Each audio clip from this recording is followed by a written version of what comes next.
England cricketer Shoaib Basheer ఎదుర్కొంటున్న visa కష్టాలు తీరాయి. ఎట్టకేలకు బషీర్ భారత్ పర్యటనకు వీసా పొందాడు. దీంతో ఈ యువ ఆటగాడు వారాంతంలో భారత్ చేరుకుంటాడు. ఈ విషయాన్ని ఇంగ్లాండ్ క్రికెట్ బోర్డు ప్రకటించింది. ఈ వారం చివర్లో అతను జట్టులో చేరనున్నాడు. అయితే భారత్తో జరిగే టెస్ట్ సిరీస్లో తొలి మ్యాచ్లో అతడు పాల్గొనలేదు. సిరీస్లో రెండో మ్యాచ్ వచ్చే శుక్రవారం నుంచి వైజాగ్లో జరగనుంది. ఆ మ్యాచ్లో బషీర్ ఎంపికకు అందుబాటులో ఉంటాడు. అతడికి వీసా మంజూరు కావడంతో వివాదం సద్దుమణిగినట్లయింది. అయితే మొదటి టెస్టు ప్రారంభానికి ముందు England captain Ben Stokes Bashir లేకుండా భారత్కు వెళ్లడంపై తన నిరాశను వ్యక్తం చేశాడు.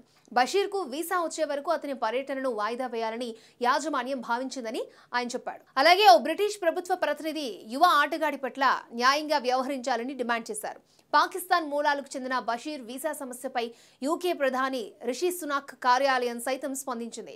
ఈ సమస్యకు పరిష్కారం లభిస్తుందనే నమ్మకంతో ఉన్నట్లు ప్రధాని కార్యాలయం ప్రతినిధి వెల్లడించారు. ఇటీవలే ఇలాంటి సంఘటన మరొకటి జరిగింది. ఆస్ట్రేలియన్ క్రికెటర్ ఉస్మాన్ ఖవాజా కూడా అదే వీసా సమస్యను ఎదుర్కొన్నాడు. 2023 సిరీస్ టైంలో భారతదేశానికి ఆలస్యంగా వచ్చాడు. ఇంగ్లీష్ క్రికెటర్లు మొయిన్ అలీ, సాకిబ్ మహమ్మద్ కూడా భారత్కు వెళ్లేందుకు వీసా సమస్యలను ఎదుర్కొన్నారు.